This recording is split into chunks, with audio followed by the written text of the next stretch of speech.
আসসালামু আলাইকুম সবাইকে। আজকে আমরা আলোচনা করব জীববিজ্ঞানের একটি গুরুত্বপূর্ণ বিষয় কোষ বিভাজন নিয়ে। তো আমরা যখনই কোষ বিভাজন নিয়ে আলোচনা করতে চাই তো সর্বপ্রথম আমাদেরকে জানতে হবে যে আসলে কোষ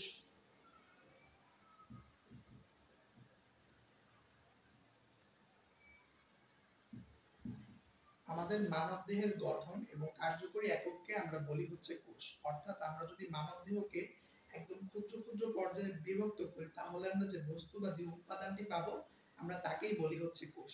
এরপর হচ্ছে আমাদেরকে জানতে হবে যে আমাদের আসলে কোষ কত প্রকার।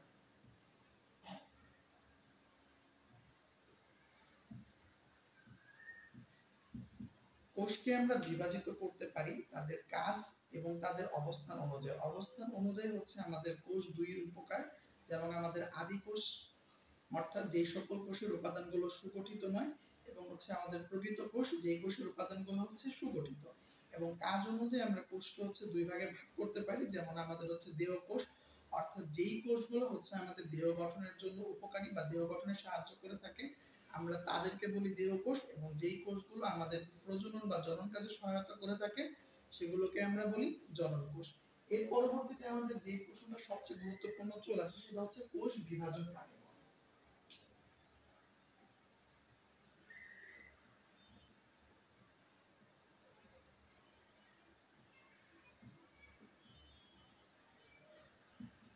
তো আমাদের কোষ বিভাজন কাকে বলে বা কোষ বিভাজন কি? যেই প্রক্রিয়ার মাধ্যমে আমাদের একটি কোষ বিভাজিত হয়ে এক বা একাধিক কোষ উৎপন্ন করে সেই প্রক্রিয়াকে আমরা বলছি কোষ বিভাজন প্রক্রিয়া। তো যখনই আমরা কোষ বিভাজন প্রক্রিয়াকে সম্পূর্ণ করে ফেলছি তখনই আমাদেরকে জানতে হবে যে আমাদের আসলে কোষ বিভাজন প্রক্রিয়া কত প্রকার।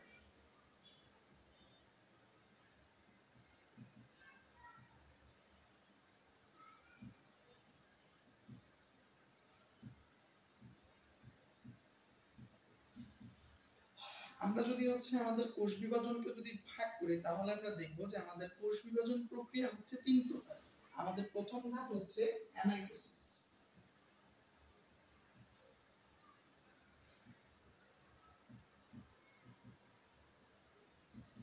অ্যামাইটোসিস হচ্ছে এমন একটি প্রক্রিয়া যেই প্রক্রিয়ার মাধ্যমে আমাদের এককোষী জীব হচ্ছে তাদের বংশ বৃদ্ধি করে থাকে বা এককোষী জীব তাদের কোষের সংখ্যা তথা তাদের সংখ্যা বৃদ্ধি করে থাকে। এবং আমাদের অ্যামাইটোসিসকে বলা হয় সরাসরি কোষ বিভাজন প্রক্রিয়া বা সরলতম কোষ বিভাজন প্রক্রিয়া। এরপরে আমাদের দ্বিতীয় নম্বরে রয়েছে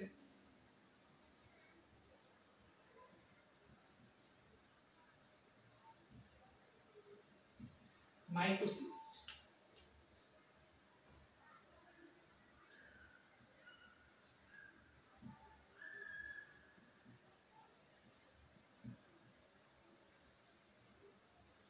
মাইটোসিস অর্থাৎ মাইটোসিস হচ্ছে এমন একটি প্রক্রিয়া যেই প্রক্রিয়ার মাধ্যমে আমাদের একটি দেহকোষ বা একটি অপত্য কোষ বিভাজিত হয়ে সম আকৃতির এবং সমগুণ সম্পন্ন আরেকটি কোষ তৈরি করে থাকে। এবং মাইটোসিস কোষ বিভাজন প্রক্রিয়ার মাধ্যমে আমাদের দেহ হচ্ছে বৃদ্ধি পায় এবং আমাদের দেহ কোষগুলো বিভাজিত হয়ে থাকে। এবং আমাদের তৃতীয় কোষ বিভাজন প্রক্রিয়া হচ্ছে